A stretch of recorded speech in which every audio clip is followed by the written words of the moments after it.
네, 안녕하십니까. 벚꽃의 통인중앙입니다. 고맙습니다. 자, 오늘은 이제 대원정리역고 묘도건만 9반이요. 이제 화엄경의 10지품의 마지막 부분을 공부를 하게 되겠습니다. 부동지, 그 다음에 선해지, 법운지 이렇게. 근데 우리가 꼭 공부를 하면서 생각을 해야 될 게 하나 있습니다. 사람들은 말이죠, 참 이상한 마음이 필수적으로 우리 인간이 가지고 있는 마음이 있거든요.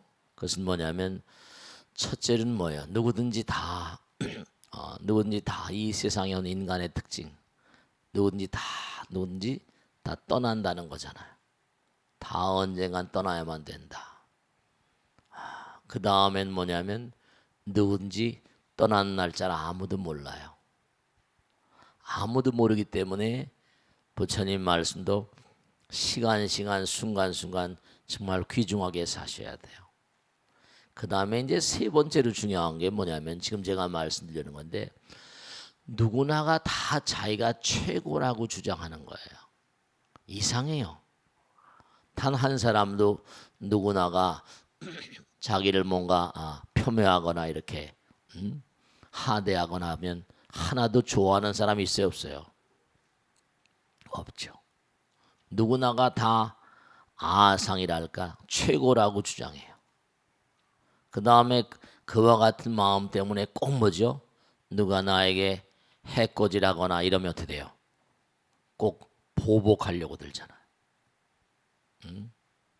당한 대로 갚으려고 말이죠. 상대성의 세계니까.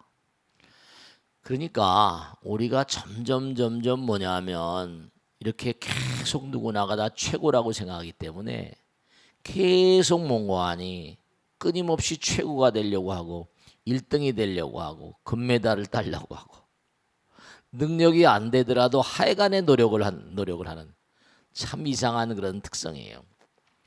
자기가 모자라다 하더라도 절대로 모자라다는 말을 하지 않거든요.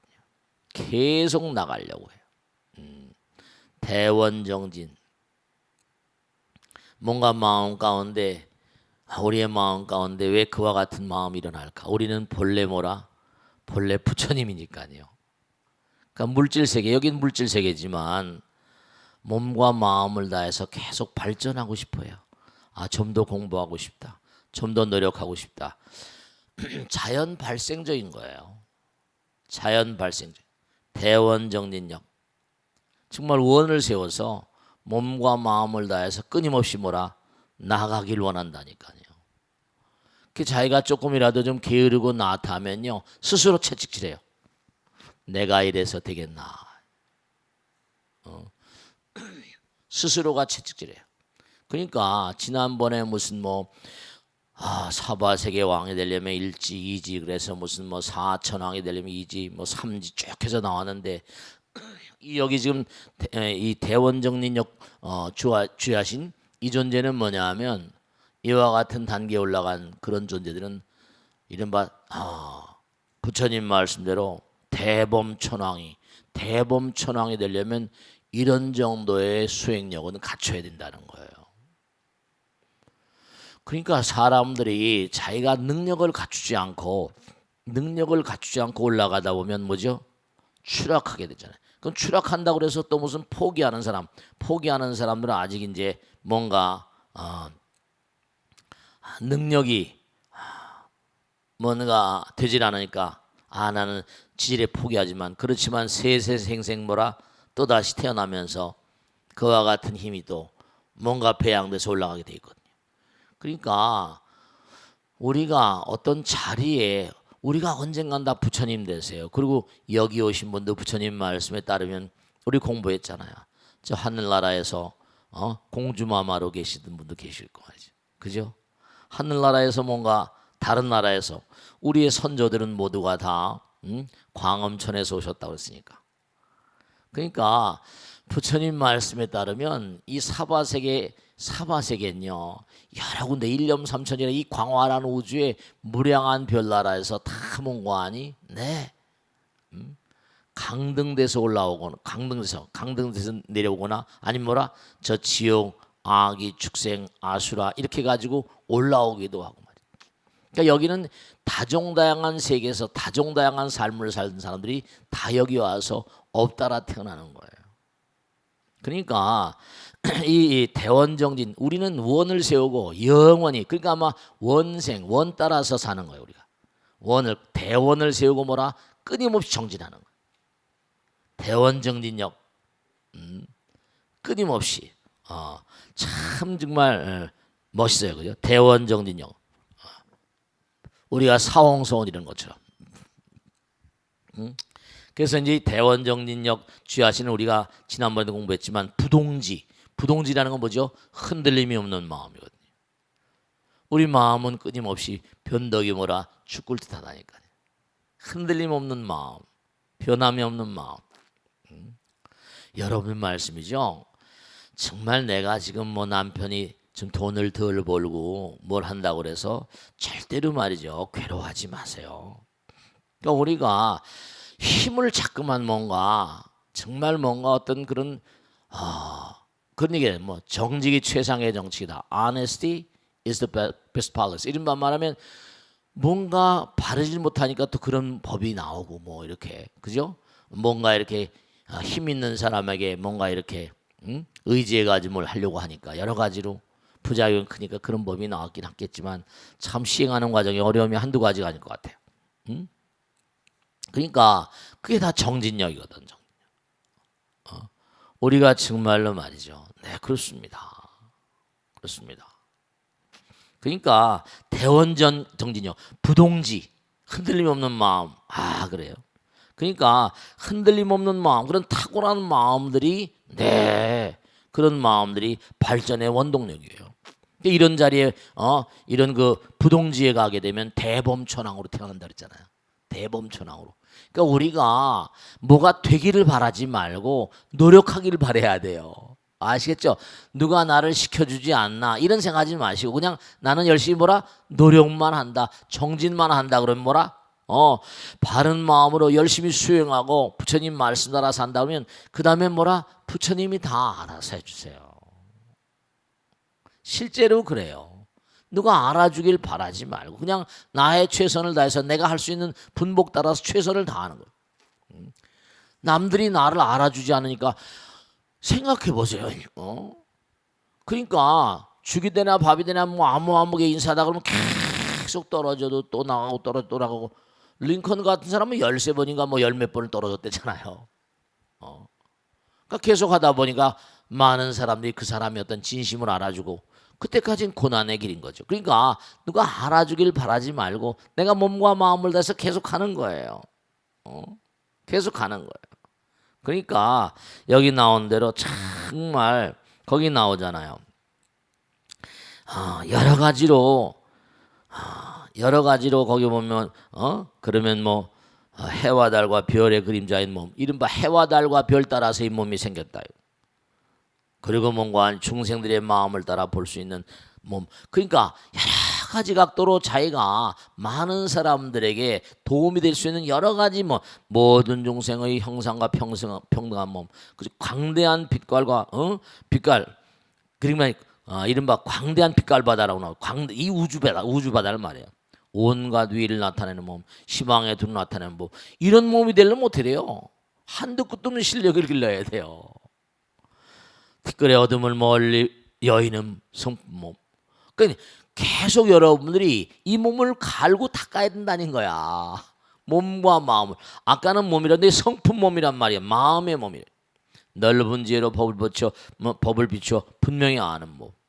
끝까지 병환이 없고 열이 없는 몸. 계속 깨뜨릴 수 없이 견고한 몸이라거나 머무는 데 없는 부처님의 힘의 몸. 그 다음에 무슨 분별 없이 때를 마음에 뭔가 지저분한 걸 여의고 본래 청정한 법의 성품.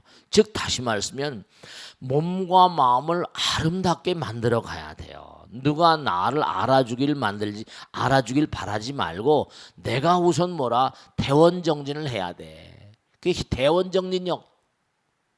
몸과 마음을 갈고 닦아야 돼요. 누가 나를 알아주길 바라지 마세요. 그냥 노력하기만을 바라는 거예요. 여기 바로 그런 얘기를 해요.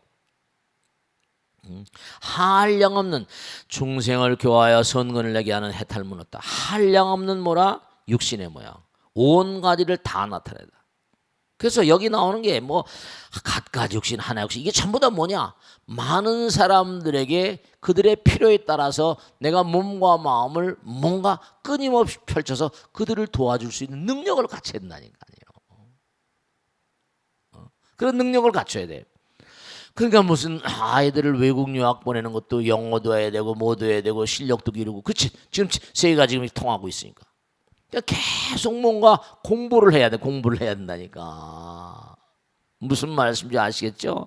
그지없는 육신 모든 것으로 장엄한 육신 전부 다 여럿이 본 육신 모든 중에 같은 육신 뭐 계속 육신 몸이 계속 나오잖아. 그 밑에 또 뭐냐면 뭐 성품의 차별 없음 하면서 한량한 육신 뭐 몸마다 한량한 모습마다 이 모습마다 정말로 뭔거 아니. 여러분들이 보세요, 그죠? 자, 여기 한 분 한 분이 나는 이런 사람이 필요하다, 저런 사람이 필요하다. 그 능력 각양각색의 상태에서 그러려면 어떻게 돼요? 그런 사람들은 뭐죠?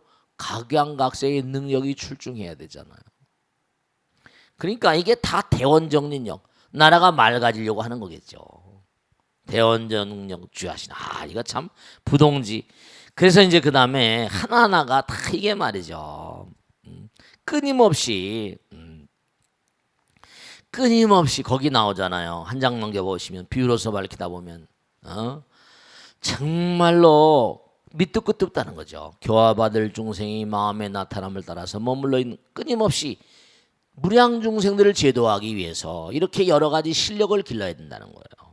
뱃사공이 뭐라 항상 큰 배를 타고 강 가운데 있으면서, 그러니까 뭐냐? 뱃사공이 뭐예요? 배를 타고 있으면서 중생들을 이곳에서 뭐라 저곳으로 건네주고 저곳에서 뭐라 이곳을 건네준다는 그런 역할이에요. 저 언덕에 닿지도 않고 가운데 머물러 계속 중생을 건네주기를, 중생을 끊임없이 몽고하니 영혼의 세계 부처님 나라로 인도한다는 거예요. 또 그 다음에 바람일다. 이 배가 무슨 배냐? 바람일다의 배라는 거야. 계속 끊임없이 네, 대원정린력 계속해서 그 대원정린력을 끊임없이 길러가게 되면 그 다음에 뭐라? 우리가 그잖아요, 그죠? 비람강생상 이른바 말하면 뭐예요? 부처님께서 어디서 태어나셨어요? 룸비니. 여기 람빈이라고 나오는데 룸비니 태어나셨죠? 그러니까 이것도 아셔야 된다. 룸비니라고 하는 그것이 어떤 곳이에요? 이른바 말하면 룸비니 동산. 그러니까 부처님은 아무데나 태어나시는 게 아니잖아요. 아름다운 동산에 태어나시고 다 태어나는 자리 같은 거. 요즘에 무슨 누가 돌아가시면 명당 자리 자꾸 그러지만 가만히 보면은 뭔가 타고난 인물들이 부처님께서 왜 인도에 태어나셨냐 뭐 이렇게 다 그것도 이유가 있겠죠. 또 무슨 타고난 인물들이 다 태어나는 자리 같은 게 있잖아. 우선 기본적으로 뭔가 기본적인 이 사바세계 공부를 해야 되니까. 그러니까 그 다음에 이제 대원정린력 주하신 이분이 열심히 수행하고 정진하다 보면 어떻게 돼요? 드디어 이제 이른바 말하면 묘덕원만 이 최고의 숭한 지혜 광명, 이 선해지는 뭐라? 최고하는 지혜란 뜻이에요. 최고하는 지혜의 자리. 그 최고하는 지혜를 갖추면 드디어 뭐라? 성부를 위해서 성불에서 무량 중생들 제도하는 그런 존재가 되니까 룸비니에 태어나는 거예요. 그러니까 룸비니 숲에 신을 뵙고 법을 묻는 거예요. 그러니까 어떻게 하면 여러분이 성불의 길을 가겠는가? 어떻게 하면 룸비니, 부처님 태어나신 곳인데 상징적인 의미겠어요? 어떻게 하면 룸비니 동산에 태어나겠는가? 이런 말은 뭐라? 어떻게 하면 뭐라? 부처님의 길을 갈 수가 있겠는가? 람빈이란 말은 룸비니까 최고의 어떤 그런 수승한 지혜 광명, 묘덕이 원만한 광명, 묘덕, 지혜와 복덕, 묘덕 원만 광명. 룸빈실 우리가 그런 얘기 하잖아요. 여기 대원정린였고 묘덕원만 구반이야 이렇게 나오잖아요. 약창기에 나오지, 그지? 묘덕원만 룸빈이 숲에 있는 그 숲신, 주림신인데 그 신, 그 신을 이제 다른 말로는 이제 묘덕원만광 주야신 이렇게 얘기해요. 주야신 묘덕원만광 묘한 덕. 그러니까 여러분이 그렇잖아요. 덕성이 숭하게 되면 정말로 언젠가도 말씀했지만 종갓집 종부라거나 이런 건 아무나 하는 게 아니라고 그랬잖아요. 종갓집 큰 종갓집에 보면 종부들은 정말 어머니 같고 어버이 같은 그런 다 뭔가 우리가 갖춰야 돼요. 그러니까 이 룸비니 숲에 신을 뵙고 법을 묻는 겁니다. 그러니까 보살 이제 부처님도 이제 보살의 어떤 그런 뭐 성부를 위해서 태어난데 그래서 뭔가니 보살이 되어서 태어나는 10가지였던 그런 그 갖춰야 될 갖출장잖아요. 갖춰야 되는 게 있어. 우리가 대원정린력을 끊임없이 갈고 닦아서 결국은 우리가 정말로 부처가 되기 위해서 갖춰야 될 게 여기 나오잖아요. 첫째로 뭐라? 모든 부처님께 끊임없이 공양하기를 원하라. 공양원 끊임없이 공양해. 두 번째로 보리심. 우리 항상 얘기하죠. 보리심과 보살심 뭐라? 정말로 모든 만상을 황금으로 바꾸는 위대한 연금술사의 마음이라고 그랬잖아요. 보리심의 아들이 보살심이라고 했잖아요. 내가 몸과 마음을 다해서 깨달아서 무량중생들을 정말 제도하겠다. 무량중생들에게 뭔가 도움이 되는 삶을 살겠다. 보리심이. 그 다음에 끊임없이 법문을 잘 듣고 관찰해서 끊임없이 행을 육바라밀행 실천을 해. 실천. 법문을 관찰하여 행을 닦아 점점 새롭게 태어난다. 태어난다구나. 태어난다. 자꾸만 새롭게 태어난다는 건 해탈이야. 해탈. 청정한 마음으로 세상을 비춰. 청정한 마음으로 세상을 살아가면 세상 사람들이 그 사람 얼마나 아름답게 생각했어요. 저 사람은 정말 훌륭한 사람이야. 요즘엔 참 안타까운 게 그냥 막 사람이 죄다 함부로 사니까 세상이 엉망인 것처럼 느껴지지만 여긴 정령코 부처님 나라라고요. 평등한 광명. 그렇죠. 누구나 다 평등하다. 내가 누구를 하대하고 누구를 경멸하고 안 되는 열애 가문에 열애 가문이라는 건 뭐죠? 점점 수행을 하게 되면 나의 유전자가 뭐죠? 부처님 유전자와 닮아갈 거 아니에요. 그래요. 그렇습니다. 마야부인은 500생 동안 보살 만났대요. 마야부인 500생 동안 보살 만났대. 여러분 지금까지 난 거 몇 분이나 뭐 난 거 있어 좀 내놔봐. 난 거 좋은 거 좀 났어 어떻게 했으면. 다 훌륭한 분들 나셨겠지만 정말 열애 가문에 태어나는 거. 부처님의 힘의 광명으로 부처님의 위실력 넓은 지혜문을 관찰하여 태어나는 거죠. 전부 다 이렇게 태어나야 돼. 이렇게 살아야 된다는 거야. 장엄을 널려 좀 장엄하고 위실력 뭔가 장엄을 널리 나타내는 열애 지혜예요. 열애 지혜 들어가 태어난다. 이게 하나하나가. 그래서 드디어 이제 룸비니 숲에 부처님께 태어났는데 그때 태어날 때 룸비니 숲에 정말 보배 광명 마야분이 룸비니 동산에 오실 때 10가지 광명 거기서 애기가 태어나는 거예요. 부처님 태어나는 거예요. 보배 광명의 맨 광명이야. 맨 광명. 찬연한 광명. 찬연한 광명. 일일이 다 읽을 필요도 없어. 서원의 광명, 무슨 광명, 지혜 광명, 묘한 음성 광명 뭐 전부 다. 그러니까 여러분이요, 훌륭한 사람들이 태어나면 하늘이 다 아는 거야. 하늘이 다. 그러니까 태봉이라는 게 다 주어지는 거고 하늘이 다 알아. 정말 그러니까 그런 거 부러워할 일이 아니라 그냥 끊임없이 정진하는 거야. 끊임없이 노력하는 거야. 몸과 마음을 다 열심히 정진하는 거예요. 그러니까 누가 나에게 뭘 해주길 바라지 말어. 그런 얘기 있잖아. 뭐 나라가 당신을 위해서 뭘 해줄 수 있을 것인가를 바라지 말고 네가 나라를 위해서 뭘 할 수 있을 것인가 생각하라. 그런 얘기 있잖아. 그지? 그런 거예요. 그 다음에 이제 마지막으로 법운지 10지의 마지막입니다. 법운이란 건 뭐라? 구름 뭐라? 비를 내리잖아. 이 세상을 뭔가 비가 내리지 않으면 이 세상 사람들이 살 수 있어 없어? 비가 내리면 살 수 있어 없어요? 살 수가 없어요. 살 수가 없어. 우리가 우리가 뭐예요? 물을 생산할 수 있어? 물을 내려주시는 분 부처님이야. 그러니까 여러분이 어떻게 생각하세요? 우리 인큐베이터라는 얘기도 많이 했지만 태양을 주시죠. 바람과 비를 주시죠. 법의 구름이라는 건 뭐라? 촉촉하게 감로의 비를 내 감로의 비를.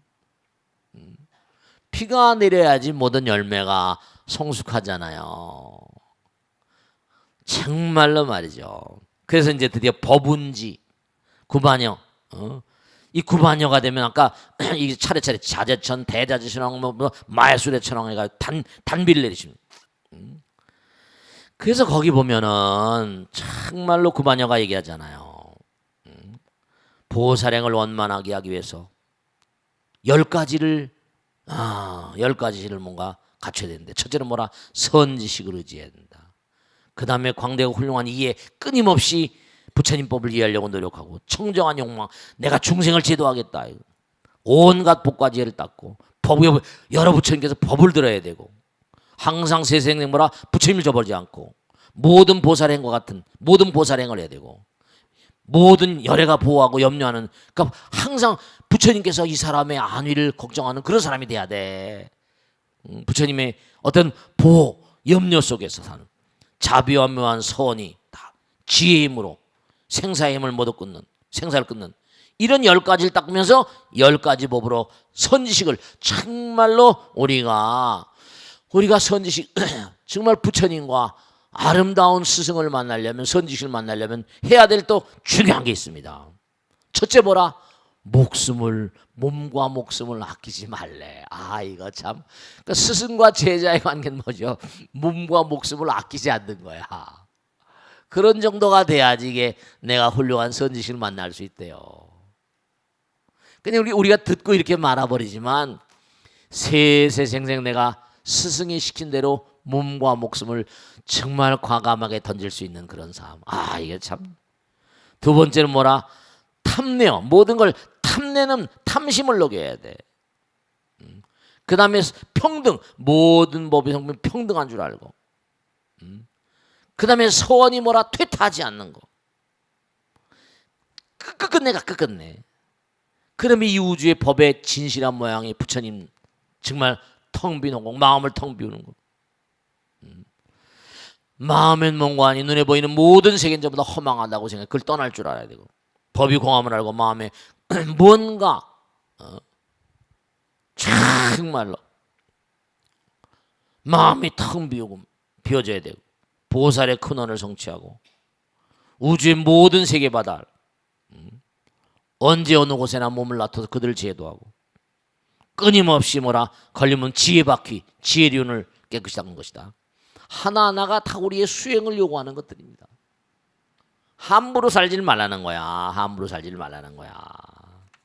그러니까 우리가 한 자리 한 자리가 십지가 단기거든. 일지, 초지, 이지, 삼지까지 쫙 올라가죠. 그 자체가 뭘 의미하는가? 끊임없이 뭐라? 끊임없이 정진해야 된다. 그래서 결국 우리가 뭐가 돼야 돼? 영원히 돼야 돼. 영원히 되는 그날까지. 그 영원히 됐다 하더라도 또 뭐라? 영원이란 자체도 뭔가 아니. 생각해봐. 영원 1등만 한다. 쉬워 어려워? 학교 다닐 때도 1등 하다가도 어떻게 2등으로 밀릴 수도 있잖아. 그지? 2등 1등으로 올라가고 그 친구들만의 리그가 또 있거든. 그러니까 1등 2등을 다른 사람들은 도저히 범접을 못해. 근데 그들끼리 또 못 얻어내겠잖아. 그 삐끗하면 또 떨어지면 또 이게 또 다시 올라가려면 힘들고 말이지. 영원을 우리가 이어나가려면 또, 그러니까 원화불태 보리심 이러잖아. 끊임없이 그러니까 영원을 나갈 수 있는 그런 그릇이 되는가, 이게 중요한 거지. 내가 무슨 뭐가 됐다, 재벌이 됐다, 대통령이 됐다, 뭐가 됐다, 그렇다고 폼 잡을 게 전혀 아니라니까. 전혀 폼 잡을 게 아니에요. 그냥 우린 다만 뭐라? 노력할 뿐. 내가 뭐니랑 어떤 그런 권력자의 자리에 갔다. 백성, 국민 여러분, 우리 같이 노력합시다. 나도 열심히 노력하겠습니다. 몸과 마음을 다 열심히 노력하겠습니다. 우리 함께 가십시다. 내가 굴림 많은 자세라는 게 아니라 제가 모자라지만 노력하겠습니다. 그런 국민들이 얼마나 아름답게 받아들이겠어요. 아시겠죠, 그죠? 질문 받겠습니다. 누가 질문 주세요? 네, 목사님 박수로 맞으세요. 고맙습니다. 네, 네 고맙습니다. 네, 안녕하세요, 스님. 네. 61기 대인행입니다. 고맙습니다. 스님과 공부하면서 원력과 정진에 대해서 많이 생각하게 되었는데요. 그렇지. 제 주변에 국회의원이 꿈이었던 분이 있었는데 아, 도저히 가망이 없는데도 계속 도전하다가 결국 가산을 다 탕진하고 말았습니다. 네. 이런 경우 원력 자체에 문제가 있는 것인지 노력이 부족한 것인지 참 궁금하고요. 네, 바른 원력을 세우고 정진하는 방법에 대한 네. 스님의 가르침 청하옵니다. 박수로 맞으세요. 네, 고맙습니다. 자, 우선 첫째로 제가 하나 꼭 말씀드리고 싶은 건 그런 분들이 많이 계세요. 한두 분이 아니라. 그런데 가만히 보세요. 여러분 우리가 역사를 한번 봅시다. 그럼 예를 들어서 무슨 뭐 과거에 무슨 김영삼이라는 분이 계셨고 뭐 김대중이라는 분도 계셨고 뭐 여러 분 계셨었어요. 근데 그 사람들 다 뭐라 20대 때 그런 걸 시작했거든요. 아마 김영삼 씨는 최연소 국회의원인가 그랬을 거예요. 뭐 아버지가 멸우치 장사 했었다 그랬지, 그지? 뭐 얼마나 도와주셨는지 몰라요. 근데 누구나 뜻을 세울 때 그 사람이 무슨 뭐 모자라는 게 뭐가 있겠어. 다만 중요한 거는 이게 뭐냐면 우선 중요한 건 내가 뭐가 되는 게 아니라 그 사람이 된 다음에 바라보는 국민들 있잖아. 그래 안 그래요? 백성들 있잖아.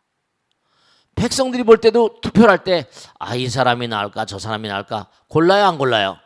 고르지 당연히. 힐러리하고 트럼프하고 텔레비 토론했다. 다 보잖아요. 한 표를 찍을 때도. 그러면 저 사람을 뽑아야 되겠다. 이 사람 뽑아야겠다. 마음을 놔두고 가려면 내가 뭔가 그 사람한테 신뢰감이 갖거나 무슨 능력이 뭔가 인정이 되거나 뭐 있을 거 아니에요.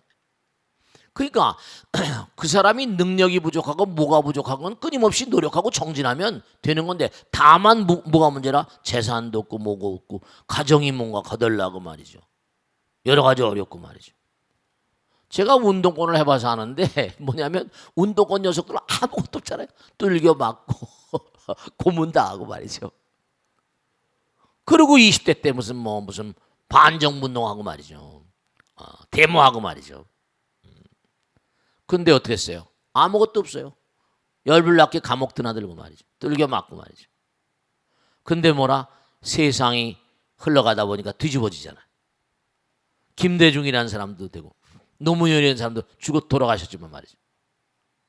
다 장차관 다 하고 무슨 국정원 고위가 다 국회의원 수도 없이 하고 말이죠. 뒤집어지는 거예요. 뭐가 어떻게 될지는 부처님밖에 몰라. 그러니까 이 사람이 재산을 탕진하고 가족들이 얼마나 희생할 수 있는가. 동병상련. 진짜로 보면 말이죠. 그냥 옥바라지 하면서 말이죠. 피아노 레슨 해가지고 시어머니 시아버지 봉양하면서 말이죠. 아이들 학교 보면서 정말 제 친구지만 정말 저 여자 대단한 여자다. 그 후에 장관도 하고 야당에 그냥 강자로 떠오르고 말이죠. 수십 년 아니 일생 전체를 그럴 자신 있냐? 가족들도 그렇게 이겨내고 아내도 다 이겨낼 자신 있냐? 패가 망신하죠 물론. 근데 뭐라 굴하지 않고 그 마음 가운데 난 국가와 민족을 위해서 내 인생 다 던졌다. 이런 의지로. 그래가지고 김대중이라는 사람 죽을 고비를 몇 번 넘겼잖아요. 김영삼이란 분은 염산으로 가려고 그냥 자동차에 문꼭 잠그고 다니는 바람에 살았지만 말이죠. 정치 권력이란 게 무섭잖아요. 죽이려고 달려드니까. 네. 아까도 나왔지만 몸과 목숨을 아끼지 않는가. 내 한 목숨 던져도 그런 각오가 있으면 가는 거고요. 도저히 뭔가 아니 그런 게 가족들이 어렵고 그런 말이죠. 네.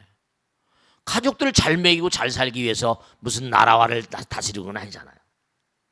그러니까 중요한 거는 내가 딱 보리심, 보살심, 나를 버리는 거예요. 무아상, 무인상, 무중생상, 무사상. 내 사람은 호의호식하기를 바라잖아요. 아들, 딸들 고생시킬 때 네, 여러분 말씀이죠. 저는 너무 열어봐서 알거든요. 너무 열어봐서. 정말 아이들이 말이죠. 일일이 여러분한테 내가 말씀 눈물이 나와서 말씀 못 드려. 가정이 박살나고 그냥 딱 흩어지고 말이죠. 정말 생각해보세요. 단란한 가정을 이루고 살고 막 이런 건데 운동권으로 막 해가지고 하는데 어떻게 해요? 내가 살던 아내를 어떻게 뭔가 예를 들어서 건사할 수 없으면 보낼 수밖에 없잖아요. 가라. 사랑하지만 보낼 수도 있고. 아들도 뭐죠? 키울 수가 없으면 어떻게 해요? 고아원에 보낼 수밖에 없고 입양을 시킬 수밖에 없고. 뭐 그런 가정이 다 깨져버리고 그러면 각오하고 해. 각오하고.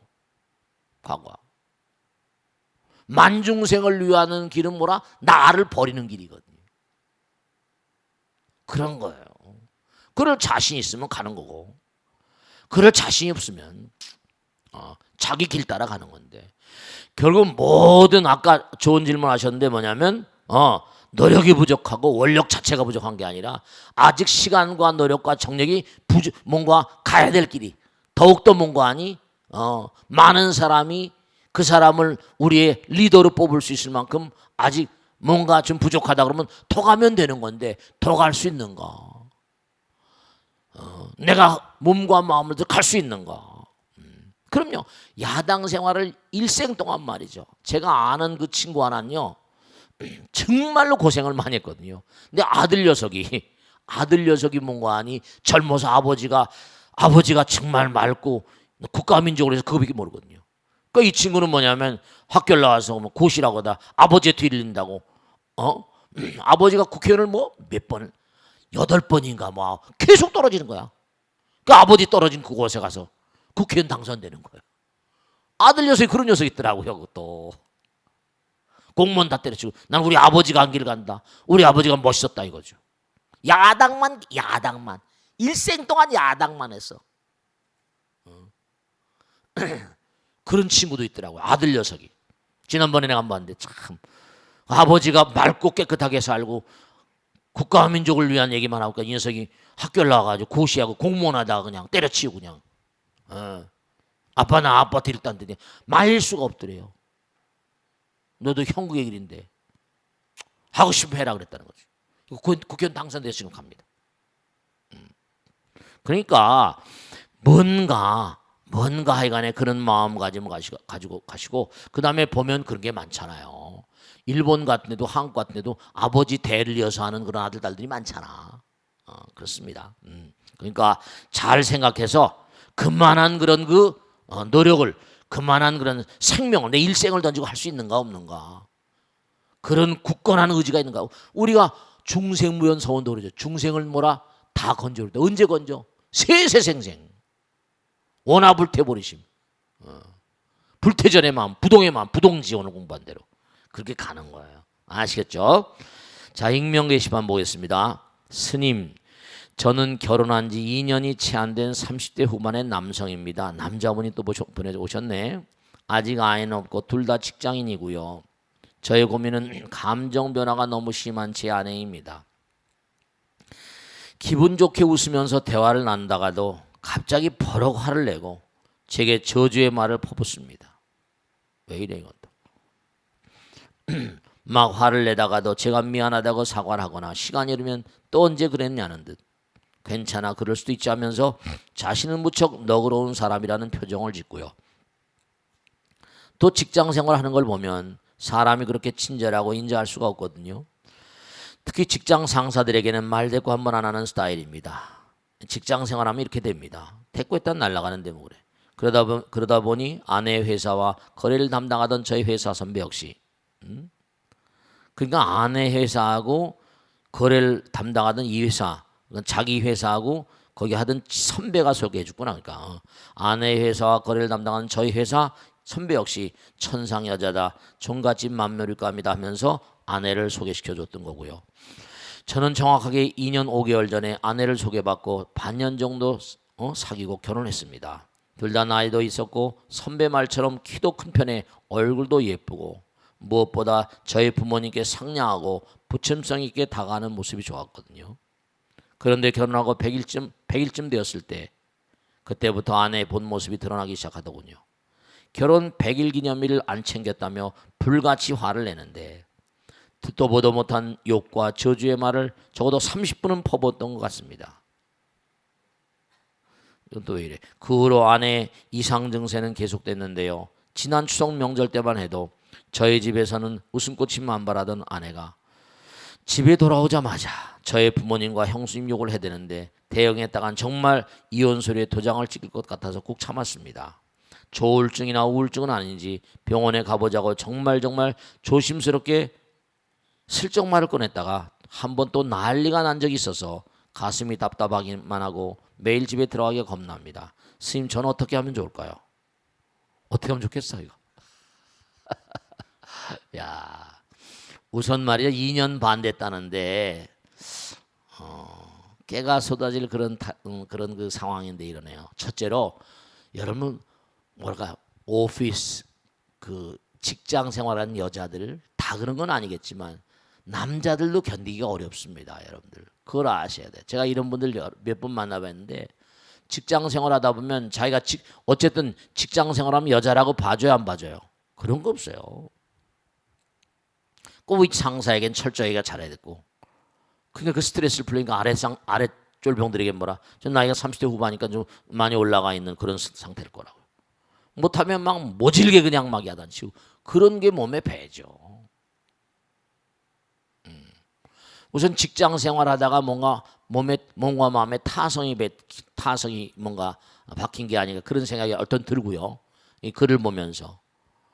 그러니까 뭐냐면 항상 사람들은 그렇죠. 강자에게 강하고 약자에게 뭔가 약해야 되는데 강자에게 약하고 뭐라 약자에게 강한 게 보편적인 인간들입니다. 정말 강자에 강한 사람들 그건 강한 사람이죠. 약자에게 뭐라 또 뭔가 어루만지는 그런 게 정상인 거예요. 근데 보면은 직장 생활 오래 하다 보면 위계 질서가 있으니까 강자에게 뭐라 약하게도 약자에게 뭐라 강하게 되는 게 몸에 밴단 말이에요. 계속해서. 그럼요. 실제로. 그리고 사회는 어쨌든 간에 위계라는 게 다 있으니까요.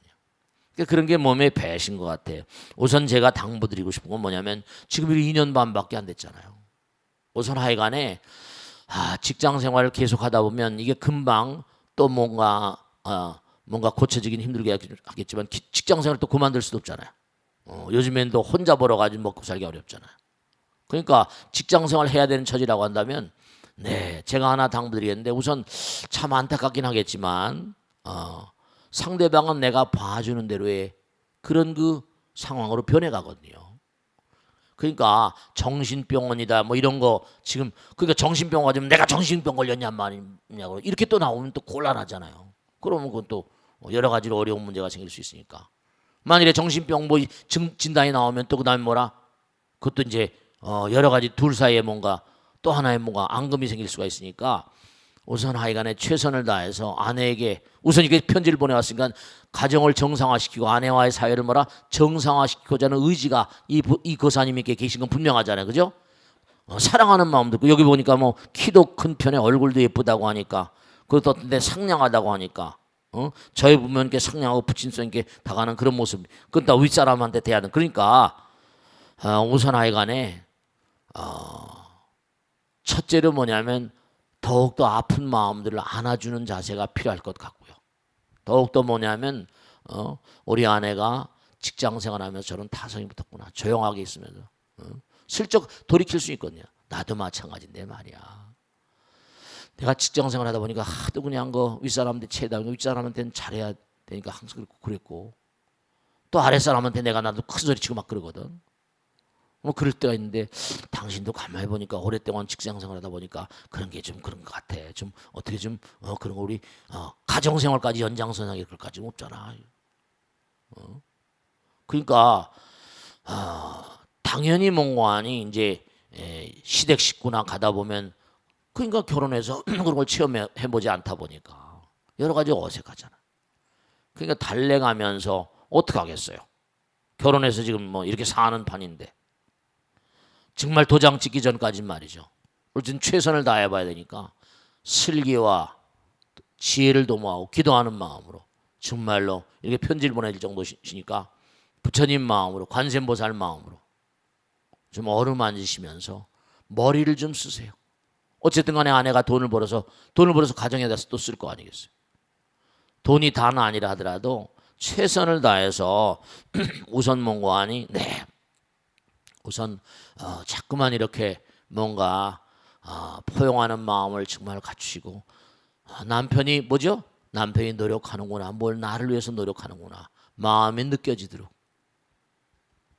그러면서 뭐냐면 그게 효과가 그래도 있는 것 같더라고. 제가 꼭 지난번에도 반포 사는 보살님인데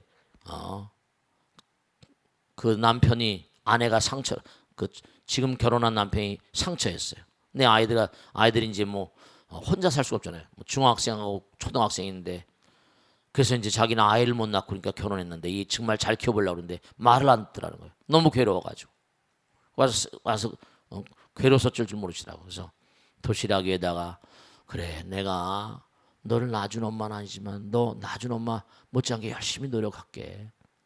너무 화나더라도 우리 뭔가 이렇게 뭔가 이해하는 마음으로 살자. 어린한테 자꾸만 가끔 편지를 쓰고 그러니까 점점 달라지더랍니다. 그러니까 뭔가 쪽지라도 말이지, 그런 건 말이야 이렇게 좀 하면 어떻게 했어. 보면 내가 이런 건 너무 좀 그런데 쪽지라도 넣고 이러면, 쪽지 편지 같은 거 그렇게 하다 보면 세월이 가면 좀 변화가 있지 않을까. 이제 한 단계 그 다음 또 그 다음 건 뭐라, 그 다음에 가서 결정하도록 또 그 다음에 하면 되는 거죠. 아시겠죠? 자, 줄이겠습니다. 대단히 감사합니다. 마치겠습니다. 자.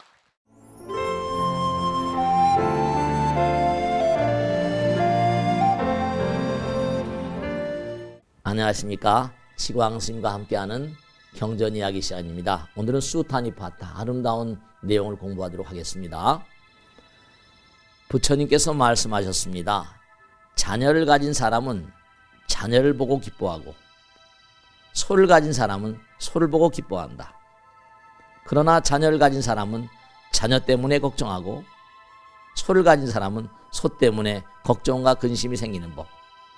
인간의 근심과 걱정은 집착하는 마음에서 비롯되나니 집착이 없는 사람에게는 근심도 걱정도 없으리라.